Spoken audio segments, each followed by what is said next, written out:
Across Ohio, rural communities are facing a growing crisis. The Ohio State Bar Association is warning of an attorney shortage, leaving many Ohioans without legal representation. NBC4's Gracie Collins met with a local attorney to learn just how much of an impact this shortage is having on Central Ohio.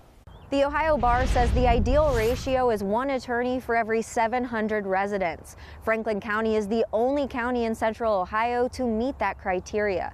The attorney I spoke with says this not only makes their job harder, but keeps the justice system further out of reach for many residents.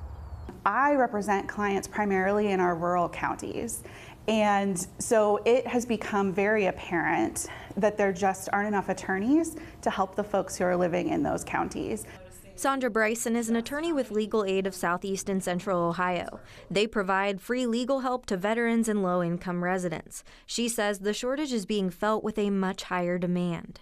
Folks are having to travel much further than they have before in order to reach folks that they need help when they need help with legal issues. Some of the most affected areas include Pickaway County with one attorney for more than 2,000 residents and Fairfield County with around one attorney for every 1,700 residents. Bryson says this makes it impossible to keep up with the workload. They just can't help everybody.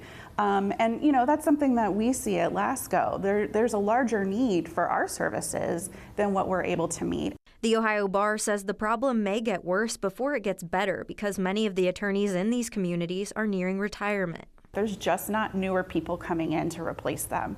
As for what comes next, the Ohio Bar says they're working on several initiatives, including expanding their Rural Practice Incentive Program. It provides loan repayment assistance to attorneys who practice in underserved areas. Local for you in Columbus, I'm Gracie Collins, NBC4.